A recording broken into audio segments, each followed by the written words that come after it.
What's up, Pen and Ink fans? This is Tom Otto with Gold Spot Pens here again with another live unboxing. How are everybody doing today? How are you guys doing? It's a nice, bright, sunshiny day in New Jersey here, and we got some good news from our governor that hey, we're gonna start seeing some non-essential retail businesses be open for curbside pickup. He's also allowing availability of drive-by graduation ceremonies and things like that. So we're kind of seeing that maybe there is a light at the end of the tunnel. I don't know how you guys are doing out there. Feel free to add it to the chat below. And I hope that you guys are hanging in there and that you are playing with your pens. So in this unboxing, we've got ourselves a Sailor, and we've got another Pro Gear. So last episode we did a Pro Gear and the Fairy Tale. Today we're going to be looking at the other Pro Gear Slim that came out this year, and it's a beauty. It's another sparkling beauty from Sailor Japan. So let's take a look. Alrighty, so this is the box. It's a little bit different than the Fairy Tale box. So it's got the same sort of box sleeve where you pull it out here. It's just a white plain sleeve. But this is more of the standard Sailor box. It's blue with the gold foil stamp that's on the top there. Opens up like a clamshell and has the inner satin fabric interior with the Sailor logo impressed in gold there. And we have the gorgeous, gorgeous blue Dwarf pen just sitting on the platform underneath the sash. We lift up the sash.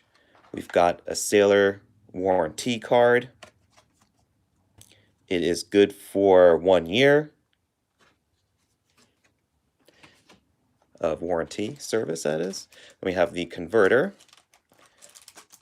cartridges, and also a manual, which we looked at the last unboxing we did, so you could check that out on our YouTube channel. Very similar inner contents, and very similar pen too, because this Pro Gear is a glittery Pro Gear, it's very similar to the Japanese fairy tales we saw. So bottom, we have this is the Vega dark navy blue Sailor Pro Gear Slim Fairy Tale Collection, only available in medium fine. It has gold trim, and this is the pen that this unboxing is about, which is the Blue Dwarf, which follows the tradition of a few pens, namely the I wrote them down here: Galaxy Starburst, the Purple Cosmos, Red Supernova, and Blue Dwarf. So these are pens that are named after celestial bodies, and Blue Dwarf is actually a theoretical celestial body. It is a star that does not exist yet because it's only in theory that a blue dwarf would exist. It's made out of I believe a star, a very, very heavy, dense, huge star that goes supernova and ends up collapsing into a white hot or blue hot blue dwarf star. I don't know. I'm not big into. I like astronomy, but I'm not like an astronomy professor. I am more into the pen thing. So, what the reason why they call it the blue dwarf is that you have these suspended particles, which is kind of like a star field suspended through this bright blue resin. This is PMMA resin, which is polymethyl methacrylate. I know that from my talks with Mr. Penboy Roy. We always get very technical about our resins and acrylics. As with the other Pro Gear, you have a band, two-step band here. It's a big wedding ring style band that has Sailor Japan, founded 1911, and then a thinner band that's on top of that with a bit of the mid-pens material in between.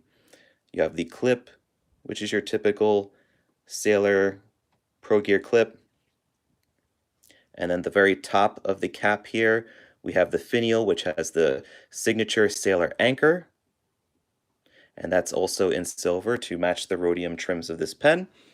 Comparing it again with the Fairy Tale, This is the Vega Dark Blue Fairy Tale. That's got the gold insignia at the top and darker one. They look handsome together. You know, if I was building a pen collection from scratch and I was getting two sailors, I would get both of these because I like blue a lot, and I'm always torn between whether blue looks better with silver trim or whether blue looks better with gold trim. And I think navy blue tends to really win me over with gold trim, while a lighter blue like this looks a lot better with silver trim. Let me know what you guys think. And we were talking, or somebody was talking just in the chat here. I think it was Pen Friends, or somebody else had just chimed in asking about the converter. The Sailor converter is really not a high capacity converter. This is a point of contention for some people who, let's say, purchase a King of Pens, of which has the same exact converter that's in this Pro Gear Slim or in the regular size Pro Gear. And if you're aware, the King of Pens is a much larger pen. You would expect a huge pen to have a huge ink capacity, but this only has about actually a partial capacity as the cartridge. So the cartridge actually has more ink capacity than the converter does, which is great for people who like switching inks often, but it's terrible for people who like a high capacity pen. Sailor does not have a very high capacity cartridge converter setup. But there is the Riallo option in some styles of 1911 and Pro Gear, so that would be your only other option to get a higher capacity, but it's not available in a wide array of styles. They really should make some special editions in a piston fill Riallo. I think those would do pretty well. So we talked about the pen, the materials. We talked about the trim here. We'll talk about the nib. So the nib, particularly on this one, is a 14 karat gold nib. It's completely rhodium finished. Does not have any gold trim, so it's not bicolor or anything. Has a plastic feed. This is a proprietary nib manufactured by Sailor. And its Sailors are one of the, I would say, the best in terms of quality control, is in terms of precision and accuracy, in terms of their ability to produce nibs. This is a unique nib to Sailor in that it's the zoom nib. So if you can see by I'm going to try to see if I can bring it up here, but the shape of the nib, that's a big glob of tipping material at the very tip of the nib. And its purpose is that it's shaped kind of at an angle so that you could write with a more of a medium line when you hold the pen more perpendicularly, and then you could write with a broader line when you hold the pen more acutely to the page. So this would be like more perpendicular, so this would be more of a medium line, and then this would be more of a broad line if you hold the pen at an acute angle to the page. So if you imagine that's like the page.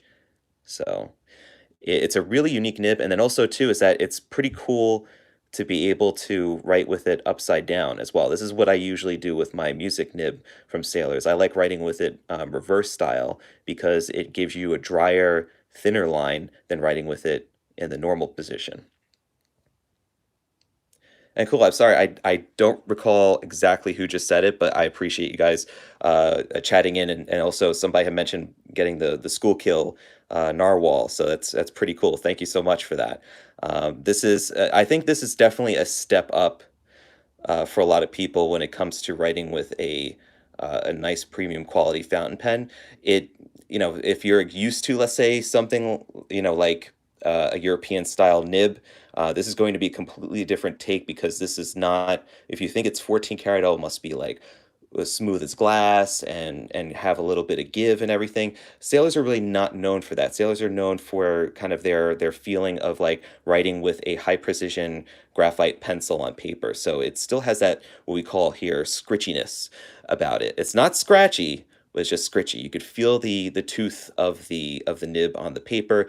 Not for everybody, but these nibs are some of the best at being able to produce extremely fine lines. So I did write down some specifications, and I'll kind of drop the camera a little bit here so we could take a closer look. So I wrote down some of the specifications, which I'll include in the description of the video. It's also, this information is available at goldspot.com on the product page for the Blue Dwarf. It's a fairly lightweight pen because it is fully machined out of the PMMA resin, but it does give you a bit of weight especially in the section, which has the inside here, has the metal inside the section, so it can't be eyedroppered. And it also has a bit of the metal in the top cap finial here to secure that top medallion. So holding the pen posted, it's pretty comfortable. Like I was mentioning in last week's video with the fairy tale, I really can't imagine it writing with it unposted because it just is pretty short. I really like I mean, I've had for years the 1911 Rialo, and I have the piston extended because that's just how I finished cleaning this guy up here. But I've had this pen for years. I got it as a Christmas gift, and this resin, this PMMA resin holds up. I mean, I do get some like very fine scuffs and everything, but I'm not totally like the most keen on like polishing up my pens. Like I will make sure the nib itself is cleaned up pretty well. So I recently did a number on the nib. I had some pigmented ink in there, and like the black was kind of getting all over the place. And but like I cleaned it out completely, and looks brand new. So I mean, I think that the resin on these are pretty hard wearing. They're not going to be brittle or crack on you, or really show their age as much as, let's say, a lesser expensive type of pen. But like looking at this, man, it's just a stunning pen. It's very subtle, so like if you just see it on somebody's desk, you'd be like, "Oh, it's a blue pen." But then when you pick it up and you really look at it, those sparkles are very eye-catching. So I did leave the handwriting here from the medium fine point example. So this was done with the fairy tale pen in the medium fine, and this is a zoom. So you're going to be able to see what the comparison is here when I write with the zoom nib, which of course hard start a little bit because I had the nib out for a while.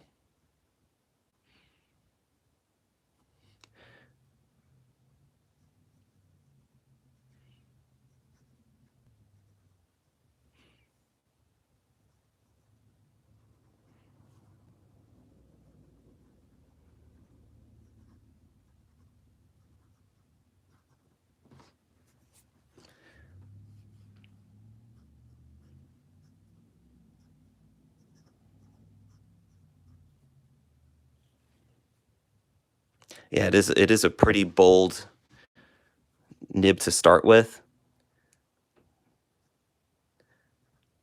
And this is me writing kind of on its, if I write very much at like a 90-degree angle, this is what you would get. It's not very comfortable for me to write like this, but it is possible.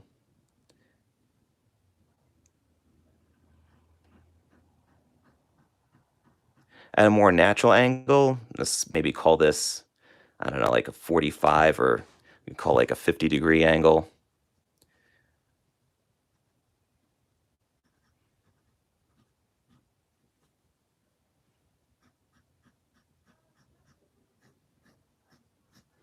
And then we'll just like even lower it here. Let's say it's a 30-degree angle.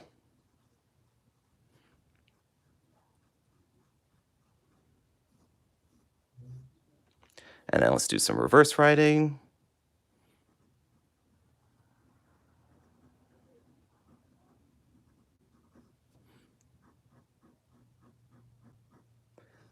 Now this is what I really like about it, is its versatility. Here you have a pen that could change its line thickness just by virtue of the angle that you hold it to the page.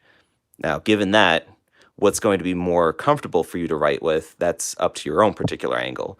So you could be writing with it at an angle that you're used to writing with other pens, and then it would come out as like essentially a double broad.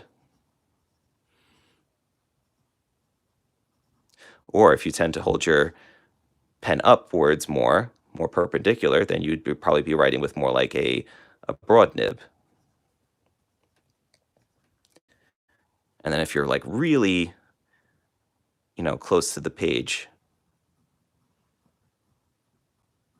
then you would be at fire hose level. No, not quite, but you get the idea. But it's pretty cool that, let's say if you are writing in your bullet journal or you're making notes on a page, you need to kind of go from, let's say, writing comfortably at your normal pace, and then you would all of a sudden be like, oh, well, I got to put like a little note or a little footmark, a little footnote, little correction here or whatever. Then you would flip the nib upside down and then make a small notation. And there you have like something that's equivalent to a fine point. So, and it is a little bit scritchier. It's not, I wouldn't say like 100% scratchy, a little bit on the too much toothier side, but still manageable. It's not like it has any, really hang-ups on the page. I am writing with Rhodia paper, but, for somebody who, let's say, is just looking for a pen that is going to be probably the smoothest out of the collection of Sailor nibs, this is going to be the smoothest at its most acute angle to the page. It has a very, very smooth feeling. So if you wanted to go with a broad Sailor that's even broader than the broad, then this is the one for you. This Zoom nib is awesome. It could write like a double broad in a normal, let's say 45 to 40-degree writing stance. So, and it has a very nice smoothness to it, which is uncharacteristic of the rest of the Sailor line, because the Sailor lineup of nibs tend to have that little bit of that toothiness to the nib. Like I mentioned, a refined graphite pencil feel to the page. So, talking a little bit more about the specs on this pen, so it's a Sailor proprietary cartridge converter system. We just saw that before. So you could only fill it with either the Sailor proprietary cartridges or with the included converter. Both of them are included with the pen to start with. You've got 14 karat gold nib, which is pretty boss. This is the Zoom nib, but it is available in all the nib sizes from extra fine, fine, medium fine, broad, zoom, and music in the 14 karat. And it is 1,500 pieces, limited edition, but it's not numbered. So there's no limited edition number. There's no associated card that comes with it or anything like that. It's just that they made 1,500 pieces of these in the tradition of Galaxy Starburst, which was like the first edition. That's gone. Purple Cosmos, I believe, is completely 100% gone. Red Supernova, we still have some of those. And then this is the latest one in Blue Dwarf. So I remember back when we reviewed the Galaxy Starburst on the YouTube channel, and it was one of those reviews that I did, and I shot with just classical music over it, and I just did like a little bit of, some text would pop up at the bottom to kind of describe the little different parts about the pen. I remember getting that and doing the review, and I was like, oh man, this is awesome. I love the sparkliness about it. And I was like, oh great, well, we'll get some more in if this review hits and people are receptive of it. And what happened was it sold, and I had to give the pen back, and lo and behold, we couldn't get any more because it just was that popular. And but we knew since then, Purple Cosmos was popular. They did a few runs of those, but each of them are limited. So if you really like this color and it just speaks to you in a way that it speaks to me, then you need to jump on this, sooner than later. So, yeah, it would be really cool. I mean, if it had like, let's say, a subtle metallic swirl, like let's say the Stormy Sea, if they combine the concept of that Stormy Sea, sort of that pearlized look about the resin, and then they put in the sparkles, that would be even cooler. It would blow my mind if they made some of this translucent as well. And I've seen them do similar things like that with Japanese retailer exclusives. So I'm really hoping that they will at some point or another make a, like a Starburst type of material with like a translucency. That would be out of this world. Haha, pun intended. So as we were looking at with the Fairy Tale last week, the Fairy Tale, although it's the same exact model pen, it is actually less expensive on the website because this is considered to be part of the standard edition, and it's only available in the medium fine point. However, the Blue Dwarf is a limited edition, so they have to price it a little bit higher. So originally $250, street price is $200. and available at goldspot.com for your immediate buying pleasure. We are shipping every day with about a 1 or 2 business day delay. It's not me personally that's shipping these. I'm at home working remotely, and I appreciate my fellow teammates for really picking up the slack. There's only a few people in the office every day, but we are busting, our heinies to get everything out as soon as we possibly can. And really appreciate you guys' support. You're awesome. Keep writing. Stay home. Stay safe. Love you guys. Stay inky.